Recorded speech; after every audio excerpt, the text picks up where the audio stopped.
حق تعالی جل جلالہ کا بے حد فضل احسان ہے جس مالک الملک نے ہمیں کچھ لمحے دین کی نسبت سے اپنے گھر میں اس مبارک وقت میں حاضری نصیب فرمائی۔ اللہ رب العالمین اس کو قبول فرمائے۔ اللہ تعالیٰ حق سچ کہتے سے سنتے عمل اور دعوت کی توفیق عطا فرمائے۔ گزشتہ جمعہ نبی کریم صلی اللہ علیہ وسلم پر اولی ایمان لانے والے مہاجرین انصار اور ان کے لیے اللہ نے کیا کیا انعامات بتائے ہیں اس پر بات ہو رہی تھی، اور خصوصاً سیدنا صدیق اکبر رضی اللہ تعالی عنہ جو نبی کریم صلی اللہ علیہ وآلہ وسلم کے بعد حضور کے خلیفہ اور نائب بنے۔ میں نے ان کے متعلق چند باتیں عرض کی تھی کہ سب سے پہلی بات تو یہ ہے کہ نبی کریم صلی اللہ علیہ وسلم سے ذہنی مناسبت اور ہم آہنگی ایسی تھی کہ انہوں نے اسلام سے پہلے کبھی بت پرستی نہیں کی، کبھی شراب نہیں پی۔ یہ حضور صلی اللہ علیہ وسلم سے اس دوستی کا اثر تھا، اور انہوں نے نبی کریم صلی اللہ علیہ وآلہ وسلم سے اتنی زبردست دوستی نبھائی کہ نبوت سے پہلے بھی نبی کریم صلی اللہ علیہ وسلم ان پر اعتماد کرتے تھے، حتیٰ کہ جب حضور کا نکاح ہوا تو اس میں جو دونوں خاندانوں کے درمیان پیغام رسانی کا اعتماد کا بندہ تھا وہ حضرت ابوبکر تھے، اور حضور کے اس نکاح کے گواہوں میں بھی حضرت ابوبکر، جو حضرت خدیجہ الکبریٰ سے نکاح ہوا اس میں بھی گواہ حضرت ابوبکر رضی اللہ تعالیٰ عنہ ہیں۔ میں نے یہ بھی عرض کیا کہ نبی کریم صلی اللہ علیہ وسلم نے جب اعلان نبوت کیا تو حضرت ابوبکر وہاں نہیں تھے، تو نستورہ راہب نے شام میں ان کی 4 نشانیاں دیکھ کر کہا، ایک اولی آخری کے نبی آنے والے ہیں اور تم ان کے ساتھی ہو، 4 نشانی۔ اور پھر جب واپس تشریف لائے تو حضرت ابوبکر رضی اللہ تعالی عنہ نے سب سے پہلے اسلام قبول کیا۔ حضرت ابوبکر رضی اللہ تعالی عنہ صرف سب سے پہلے اسلام ہی قبول نہیں کیا بلکہ حضور کے بعد اسلام کی دعوت دینے والے پہلے داعی بھی ہیں، پہلے داعی اسلام بھی ہیں۔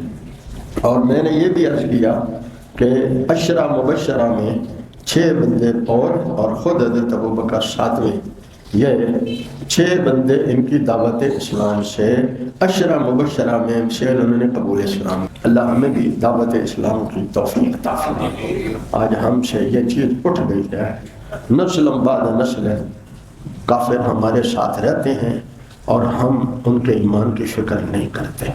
اللہ ہمیں معاف فرمائے۔ میں نے گزشتہ جمعے عرض کیا، حضرت ابوبکر نے ایمان کے بعد حضور سے پوچھا میرے ذمہ اب کام کیا ہے، تو آپ نے فرمایا جو میرا کام ہے وہی تیرا کام ہے۔ اور پھر انہوں نے اس کام کو سن کر یہ نہیں کیا کہ میں اب اپنے کام پہلے سیدھے کر لوں، سفر سے جی آیا نہیں، نکلتے ہی حضور سے نکلتے ہی 2 کام آپ نے ذمہ لگایا، اللہ نے ذمہ لگایا، اس پر فکر مند ہو گئے۔ حضرت ابوبکر رضی اللہ تعالیٰ عنہ پہلے وہ ہیں امتیوں میں جنہوں نے بیت اللہ شریف کے پاس حضور کے کہنے سے آپ نے فرمایا ابوبکر آج ہم سارے سنتے ہیں اور تو دعوت اسلام دے۔ سامعین میں کون ہے؟ صحابہ تو ہیں ہی ہیں، خود رسول اللہ صلی اللہ علیہ وسلم کی نگرانی میں حضرت ابوبکر دعوت اسلام دے رہے ہیں۔ اللہ اکبر۔ مجھے اس بات کی بڑی فکر ہوتی ہے کہ کہیں قیامت کے روز ہم سے پوچھ نہ لیا جائے کہ تیرے پڑوس میں اتنے لوگ ایمان کے بغیر جہنم میں چلے گئے اور تو نے کبھی ان کو اسلام کی دعوت بھی نہیں تھی۔ اس کی فکر کریں۔ آپ کے قرب و جوار میں کوئی بندہ، صحابہ تو عجیب تھے، وہ تو سفر حضر میں دائی تھے، وہ دعوت ہی دیتے تھے۔ اصل میں جس کے پاس کوئی قیمتی چیز ہو تو وہ اس کا اظہار کرتا ہے، ایسے ہی ہے نا۔ چیف آف آرمی اسٹاف صاحب کیا بتاتے ہیں؟ وہ اپنا نام تھوڑی بتاتے ہیں، اپنا تعارف اپنے عہدے سے کراتے ہیں۔ ایسے ہی چیف جسٹس صاحب اپنا تعارف اپنے عہدے سے کراتے ہیں، صدر وزیر اعظم اپنا تعارف نام سے نہیں اپنے عہدے سے کراتے ہیں، اور یہ سارے عہدے چھن جانے ہیں۔ ایمان والوں، خدا کی قسم اللہ نے آپ کو وہ عہدہ دیا ہے جو چھننا نہیں ہے. وہ قبر میں بھی اگر یہاں موت ایمان پر آ گئی نا تو قبر میں بھی ایمان ساتھ ہے, پلسرات میں بھی ساتھ ہے, 50,000 سال کے دن حشر میں بھی ساتھ ہے, جنت میں بھی ساتھ ہے. لیکن ہمیں اس کی قدر نہیں ہے, پتہ نہیں ہے کہ یہ کتنی بڑی دولت میرے پاس ہے. ہم سے کوئی پوچھے تم کون ہو تو ہم اپنی برادری بتاتے ہیں, اپنا نام بتاتے ہیں. صحابہ بتاتے تھے انا مسلم ہوں, میں مسلمان ہوں. انہیں مسلمان ہونے پر اتنا فخر تھا, دنیا کے کسی کونے میں کوئی پوچھتا تھا تم کون ہو تو وہ یہ نہیں کہتے تھے کہ میں عرب ہوں, میں مکہ کا رہنے والا ہوں, میں مدینے کا رہنے, نہیں, انا مسلم ہوں, مسلمان ہوں. اللہ اکبر. اللہ ہمیں بھی مسلمان ہونے پر فخر نصیب فرمائے, عزت محسوس کرے کہ میں مسلمان ہوں. اور یہ جو آج کل مسلمانوں کے متعلق پروپیگنڈا ہے, اس سے بھی نہ گھبرائیں, اس سے بھی نہ گھبرائیں. میں لکھ کے دیتا ہوں, آج بھی ہم ہزار عیبوں کے باوجود الحمدللہ ہم کافروں سے بہتر ہیں. ابھی آپ نے چند روز پہلے اخبارات میں فیس بک پہ کہ ایک نوجوان لڑکے نے اور ماں نے اپنے بیٹے سے نکاح کیا, نکاح قانونی نکاح کیا. یہ ایک مثال نہیں ہے, دنیا کے 30 ملکوں پر محض ان لوگوں کو دبا کر اپنے ماتحت رکھنے کے لیے امریکہ نے حملے کیے ہیں. ہم نے تو کبھی نہیں کیے. ہمارے ہاں تو لڑائی زمینوں کی ہے ہی نہیں, خطوں کی لڑائی نہیں ہے ہماری تو دعوت اسلام کی لڑائی ہوتی ہے. ہاں اگر کوئی حملہ کرے تو پھر ہم اپنے دفاع میں لڑتے ہیں, لیکن کسی دوسرے کے ملک پر, اس کے وسائل اور اس کی زمین پر اور اس کے افراد پر حکومت اور تسلط کے لیے ہماری لڑائی نہیں ہے. ہمارا جہاد یہ نہیں ہے. ہمارا جہاد کیا ہے؟ پہلے اسلام ہے. اب ہم نے تو سیکھ لیا پہلے پاکستان ہے. اگر پہلے پاکستان تھا تو اسلام کا نام کہاں سے آ گیا؟ اسلام تھا تو اسلام کے نام پر پاکستان بنا ہے. تو اسلام پہلے ہے یا پاکستان پہلے ہے؟ تم نے لوگوں کو نہیں کہا ہم اسلام کے نام پر پاکستان بنا رہے ہیں اور اب کہتے ہو پہلے پاکستان ہے. اور پہلے اسلام ہے پھر پاکستان ہے. اللہ اکبر. تو میں عرض کر رہا تھا میرے پر حضرت ابوبکر رضی اللہ تعالیٰ عنہ نے دعوت دی. حضور بیٹھے ہوئے ہیں, صحابہ بیٹھے ہوئے ہیں, اور تقریر کون کر رہے ہیں؟ حضرت ابوبکر کر رہے ہیں. کہاں کر رہے ہیں؟ بیت اللہ کے پاس کر رہے ہیں. حضور کے بعد پہلا داعی اسلام کا, دعوت کا حضرت ابوبکر ہے رضی اللہ تعالیٰ. کافروں نے دیکھا یہ تو ایک نہیں, یہ تو 2 ہو گئے. پہلے تو حضور دعوت دیتے تھے, چلو وہ تو ہم سہتے سہ گئے, تو یہ ان کا دوست بھی اسی کام پہ لگ گیا ہے. وہ سارے اکٹھے ہو کے آئے سرداران قریش. حضرت ابوبکر کو اتنا مارا, ناک کی ہڈی توڑ دی, سارا جسم لہو لہان, زخمی حالت میں بے ہوش پڑے ہیں. قبیلے والے اٹھا کے لے گئے. کیوں مارا گیا؟ وہ کہتے تھے قولوا لا الہ الا اللہ تفلحوا. آج کفر نے ہمیں تقسیم کر دیا ہے, ہم تو ایک دوسرے پیچھے نماز بھی نہیں پڑھتے. یہ ہمارا ظرف اتنا تنگ ہو گیا. اللہ ہمیں وسعت ظرفی نصیب فرمائے. ہم امت نہیں رہے, اور کبھی آپ نے یہ لفظ سنا بھی کم ہوگا کہ ہم ایک مسلمان امت ہیں. ہم نے یہ کہنا بھی چھوڑ دیا, سوچنا بھی چھوڑ دیا, بننا بھی چھوڑ دیا. اللہ ہمیں ایک مسلمان امت بننے کی توفیق عطا فرمائے. تو میں کر رہا تھا, دعوت اسلام دیتے ہوئے اتنی مار کھائی, بے ہوش ہو گئے. 3 دن ہوش نہیں آئی, اور جب ہوش آئی تو ماں سرہانے بیٹھی ہے. اس نے کہا ابوبکر, آنکھیں اٹھا کے ماں کے چہرے کو دیکھا, بیٹے کچھ کھا لو. کہا اس وقت تک کچھ نہیں کھاؤں گا جب تک ان آنکھوں سے اپنے محبوب کو نہ دیکھ لوں. اور جو قبیلے والے تھے بیٹھے ہوئے تھے نا, تو وہ اسی غصے سے اٹھ کے چلے گئے, جن کی وجہ سے مار پڑی ہے. 3 دن سے ہم پریشان بیٹھے ہیں, اور ابھی بھی یہ پہلے ہوش آتے ہی نام ہی اسی کا لے رہا ہے. لہذا ہم جا رہے ہیں, تم جانے اور تمہارا کام. اماں نے بڑی منتیں کی, ابوبکر کچھ کھا لو, کچھ پی لو. کام اندر کچھ جا ہی نہیں سکتا جب تک محبوب کی خیریت. حضرت میں فضل تھیں, ایک خاتون بڑی باہمت, حضرت ابوبکر کی والدہ نے انہیں کہا کہ پتہ کرو. وہ پتہ کر کے آئی, حضور خیریت سے ہیں؟ کہا نہیں, میں دیکھوں گا نہیں تو تب تک میرے اندر کچھ جاتا نہیں. کیا کسی ماں کو, کسی باپ کو یہ محبت ہے؟ کسی سے, کسی کو یہ نہیں. اللہ اکبر، یہ وہ محبت ہے جو انسان کے حواس خمسہ پہ غالب آ جاتی ہے۔ سوچتا ہے تو وہی سوچتا ہے، بولتا ہے تو وہی بولتا ہے، کرتا ہے تو سوچتا بھی یار کو ہے، بولتا بھی یار کی بولی ہے، اور کرتا بھی یار کی ادائیں ہیں، اور مرتا بھی یار پر ہے۔ ہجرت کے وقت نبی کریم صلی اللہ علیہ وسلم نے حضرت ابو بکر رضی اللہ تعالیٰ سے پوچھا، ابو بکر کیا تو اس پر راضی ہے؟ ایمان والوں غور سے سننا، گھر والوں کو بھی سناؤ۔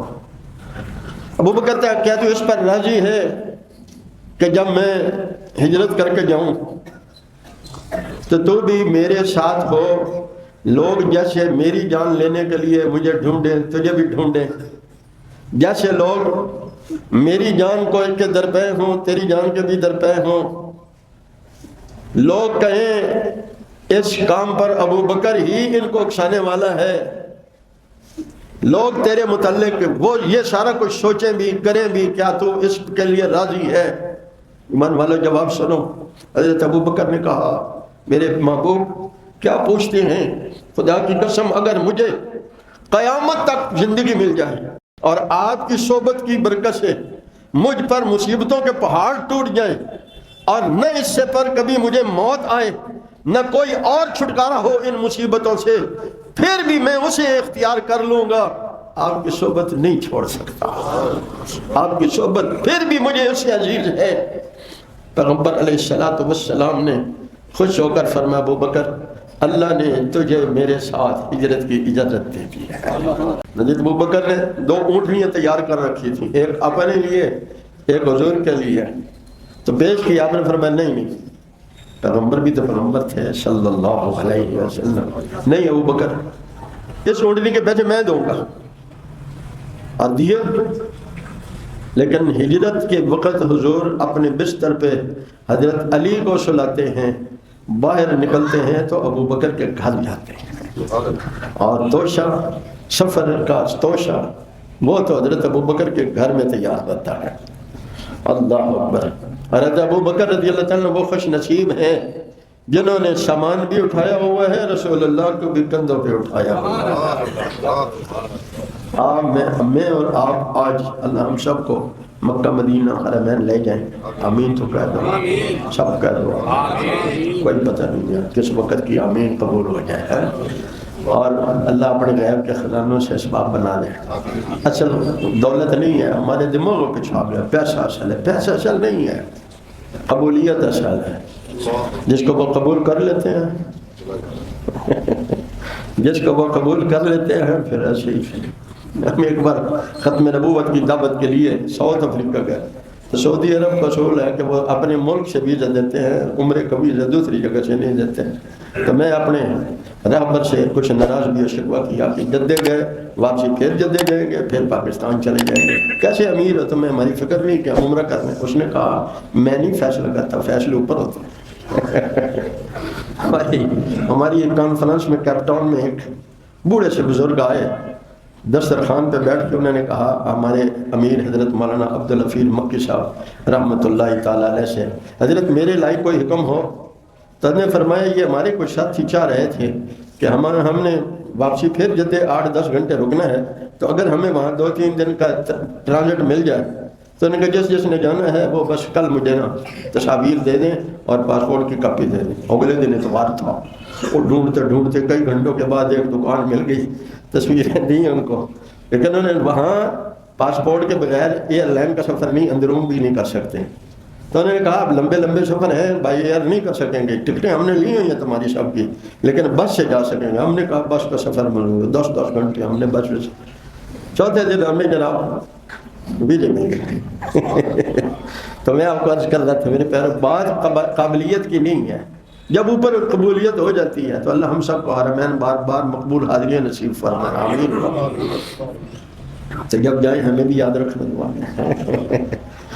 تو میں عرض کر رہا تھا سبحان اللہ، میں اور آپ حرمین جائیں تو خوش ہوتے ہیں، اور حرمین کی نسبت ہمیں کس نے دی ہے؟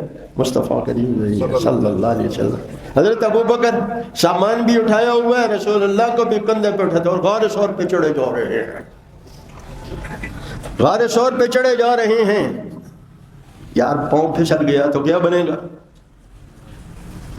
لیکن جب بندے کو کوئی شے محبوب ہو جاتی ہے تو پھر اس کی محبت اسے ساری سوچوں سے اندھا بہرا کر دیتی ہے اور جھوٹی محبت کر دیتی ہے، جھوٹوں کی محبت کر دیتی ہے، اور پھر یہ محبت تو محبت مصطفیٰ ہے صلی اللہ، زور سے کہہ دیجیے، یہ محبت تو محبت مصطفیٰ ہے صلی اللہ علیہ وسلم۔ یہ جو بڑھتی جاتی ہے ایمان مکمل ہوتا جاتا ہے۔ جب محبت اپنے کمال کو پہنچتی ہے تو ایمان بھی اپنے کمال کو پہنچ چکا ہوتا ہے۔ اس لیے ان آیات میں اللہ نے سب سے بہترین عمل تقوی بتایا ہے، اور قرآن میں سب سے زیادہ متقی حضرت ابو بکر کو بتایا ہے۔ اللہ کے نزدیک سب سے زیادہ قریب کون ہوگا، پسندیدہ کون ہے، جو سب سے زیادہ تقوی والا ہے، اور اللہ نے وہ تقوی والا حضرت ابو بکر کو بتایا۔ نبی کے برابر تو کوئی نہیں ہو سکتا، امتیوں میں سارے نبیوں کے سارے امتی اکٹھے کر لو، حضرت ابو بکر اکیلے کا تقوی سب سے بڑا ہے۔ اور پھر آپ کو کیا شہادت ملی؟ میں اور آپ حضور کی خواب میں زیارت کر لیں تو خوش ہوتے ہیں، اللہ نصیب فرما دے۔ خواب میں زیارت ہو جائے صبح کیفیت اور یہ وہی جان سکتا ہے جیسے کبھی وہ نصیب ہوا ہوا، کیفیت ہی بدلی ہوتی ہے دل کی۔ خواب میں دیکھا ہے، ذرا دیکھو تو صحیح، جس نے رات کو آدھی رات کندھوں پہ اٹھایا ہے، آدھی رات گود میں سلایا ہے، پھر غار میں رات اور دن کوئی چلنے پھرنے کی تو جگہ نہیں تھی، ابو بکر بیٹھتے تھے، مصطفیٰ اس کی گود میں سر رکھ کے سوتے تھے۔ سانپ نے ڈسنا شروع کیا، ایک سوراخ تھا وہاں ایڑی رکھ دی، اس کو بند کرنے کے لیے کوئی چیز نہیں تھی، سانپ ڈس رہا ہے، مجھے اور آپ کو پھر کاٹ لے، چیوٹی بھی کاٹ لے تو نماز کہاں حشر ہو جاتا ہے، نماز میں تو نہیں ہے، لیکن ادب نماز سے بھی زیادہ ہے رسول اللہ کی اس صحبت کا۔ سانپ بار بار ڈس رہا ہے، پاؤں نہیں اٹھایا، کیونکہ پہلے کہہ چکے تھے، اپنے اندر کا اظہار کر چکے تھے، مصطفیٰ کریم میرے آقا اگر آپ شہید ہو جائیں تو ساری امت شہید ہو جائے گی، ہلاک ہو جائے گی، اگر میں شہید ہو گیا تو میں تو ایک فرد ہوں، کچھ نہیں ہوتا، اگر آپ شہید ہو گئے پوری امت ہلاک ہو جائے گی۔ پاؤں نہیں اٹھایا، آنکھوں سے آنسو گرے ہیں، ذرا میری طرف توجہ کرنا، تیرے میرے آنسو گرتے ہیں تو رخسار پر یا زمین پر ابو بکر کے آنسو مصطفیٰ کے چہرے اقدس پہ گرے۔ نعرہ تکبیر، نعرہ تکبیر، تاجدار ختم نبوت، تاجدار ختم نبوت۔ میرے حبیب صلی اللہ علیہ وسلم کے چہرے مبارک ابو بکر کے آنسو گر رہے ہیں۔ حضور نے پوچھا ابو بکر کیا ہوا؟ حضور کوئی چیز ہے جو ڈس رہی ہے۔ جب سانپ کو بھی اس وقت وہ ڈستا ہے جب تک بندہ متوجہ نہ ہو، جب بندہ متوجہ ہو جائے تو پھر بھاگ جاتے ہیں۔ انسان کو اللہ نے بڑی دہشت دی ہے۔ اور پھر رسول اللہ صلی اللہ علیہ وسلم حضرت ابو بکر جب دونوں ان کی آواز سنی سانپ تو بھاگ گیا، اور مصطفیٰ کریم نے ایمان والو کیا، انگلی بھی حضور کی ہے، لعاب بھی حضور کا ہے، ایڑی ابو بکر کی ہے، ادھر لعاب لگتا ہے ادھر زہر کا اثر ختم ہو جاتا ہے، سبحان اللہ، ادھر لعاب لگتا ہے ادھر زہر کا اثر ختم ہو جاتا ہے۔ اور پھر ابو بکر کو یہ بھی شہادت حاصل ہوتی ہے کہ سفر کے 7 دن، رات اور دن 7 دن یا ابو بکر ہیں یا رسول اللہ ہیں، اور سفر کے عجائبات اس کا سارے گواہ حضرت ابو بکر ہیں رضی اللہ تعالیٰ عنہ۔ آتا ہے جب دونوں مدینہ طیبہ پہنچے تو دونوں نے سفید لباس پہنا ہوا تھا، پیر کا دن تھا اور صبح چاشت کا وقت تھا۔ جب پہنچتے ہیں تو حضور کے رنگ میں ابو بکر بھی تو رنگے ہوئے تھے، دیکھنے والے کو فرق محسوس نہیں ہو رہا تھا، آقا کون ہے غلام کون ہے۔ تو لوگ اکثر حضرت ابو بکر کو آگے پہلے مصافحہ کرتے ہیں، تھوڑی دیر تو حضرت ابو بکر نے دیکھا لوگوں کو متشابہ لگ رہا ہے، اپنی چادر لی اور حضور کو سایہ کرنے کے لیے کھڑے ہو گئے کہ آنے والوں کو پتہ چلے جو بیٹھا ہے وہ آقا ہے، جو کھڑا ہے وہ غلام ہے۔ اللہ ہمیں بھی حضور سے ایسی محبت نصیب فرمائے۔ مسجد نبوی کی تعمیر میں اختصار سے چند باتیں سناتا جانوں۔ مسجد نبوی کی جب تعمیر ہوئی تو پہلا پتھر مسجد نبوی کا میرے حبیب صلی اللہ علیہ وسلم نے رکھا ہے، اور دوسرے پتھر پتہ کس نے رکھا؟ حضرت ابو بکر نے رکھا ہے، تیسرا پتھر حضرت عمر نے رکھا ہے، چوتھا پتھر حضرت عثمان نے رکھا ہے، پانچواں پتھر حضرت علی المرتضیٰ رضی اللہ تعالیٰ عنہ اجمعین رکھا ہے۔ اللہ اکبر۔ مسجد نبوی کی تعمیر میں جو زمین کے پیسے ادا کرنے تھے وہ بھی حضرت ابو بکر نے دیے، مزید مسجد کی توسیع میں بھی حضرت ابو بکر نے زمین لے کے دی ہے، اور حضرت ابو بکر کو یہ اعزاز حاصل ہے کہ نبی کریم صلی اللہ علیہ وآلہ وسلم آپ نے مسجد کے ساتھ اپنی آخری ایام میں یہ ازواج مطہرات کے یوں قبلے کی طرف 8 حجرات تھے، جس پر ایک سورت ہے سورت الحجرات ہے، 9 حجرہ اس طرف قبلے سے، یعنی قبلے کی طرف رخ کرے تو جہاں آپ کا روزہ مبارک ہے یہ 9 حجرہ تھا، حضرت عائشہ کا یہ حجرہ تھا۔ ادھر سے سیدھا اس طرف حضرت ابو بکر کا گھر تھا، اس کے ساتھ حضرت عمر کا گھر تھا، ادھر کونے پر حضور کے چچا حضرت عباس کا گھر تھا۔ یعنی ازواج مطہرات کے حجرے جہاں ختم ہوتے تو اگلا گھر حضرت عباس کا تھا۔ اس کی بھی کبھی سنائیں گے کیا تاریخ ہے میرے حبیب صلی اللہ علیہ وسلم کی محبت میں۔ آپ نے سارے دروازے بند کرا دیے اور فرمایا ابو بکر کا دروازے جو مسجد میں کھل رہا ہے وہ کھلا رہے، وہ دروازہ کھلا رہے۔ اللہ اکبر۔ حضرت ابو بکر رضی اللہ تعالی عنہ ایک دن حضور کی مجلس میں بیٹھے ہیں۔ میں نے آپ کو گزشتہ درس میں بتایا تھا جب اسلام قبول کیا ہے تو 4 دکانیں تھیں کپڑے کی۔ کتنی؟ ہم تو اسلام کی یہ سمجھتے ہیں کہ میری نمازوں کا یہ فائدہ ہونا چاہیے، میرے ذکر کا یہ فائدہ ہونا چاہیے، میری تبلیغ کا یہ فائدہ ہونا چاہیے، اور اب تو لوگ کسی پیر کی بھی بیعت اس لیے ہوتے ہیں کہ میری دولت بڑھ جائے۔ حضرت ابو بکر 4 دکانوں کے مالک تھے۔ ایک دن کپڑا پہنا ہوا ہے اور وہ پھٹا ہوا تھا یہاں سے، تو آپ نے لکڑی وہ جو کانٹے ہوتے ہیں تو وہ آپ نے یوں لگا کے تو ان کو یوں بندھا ہوا تھا کہ آگے سینہ نہ کھولے۔ اب سوئی دھاگا تو ہے نہیں، غربت کا یہ حال ہے، اور لکڑی پرو کر تو اپنا سینہ چھپایا ہوا ہے۔ جبریل آئے تو انہوں نے بھی ویسا لباس پہنا ہوا۔ حضور نے پوچھا یہ کیا دیکھتا ہوں؟ کہا وہ ابو بکر کو دیکھ رہا ہوں، ابو بکر کو دیکھ رہا ہوں، اس نے ایسا لباس کیوں پہنا ہوا ہے؟ اللہ اکبر۔ ایک روایت میں آتا ہے حضرت جبریل علیہ السلام نے جب پوچھا کیوں پہنا ہوا ہے، کیا اس فقر میں تو مجھ سے راضی ہے؟ کون پوچھ رہا ہے؟ اللہ پوچھ رہے ہیں۔ غربت میں رونے والوں، اللہ کی محبت سے حضور کی اطاعت سے دور ہونے پر رونا چاہیے۔ یہ حالات آتے جاتے رہتے ہیں، یہ رونے کے حالات نہیں ہوتے جس پر ہم روتے ہیں۔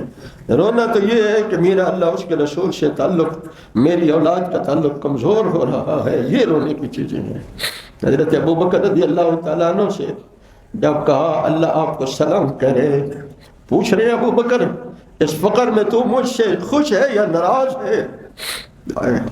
جواب سنیے، فرمایا اسخط ربی، اسخط ربی، کیا میں اپنے رب سے بھی ناراض ہو سکتا ہوں؟ 4 دن وظیفے کر کے کہتے ہیں میری سنتے نہیں ہے، بڑی دعائیں کی ہے۔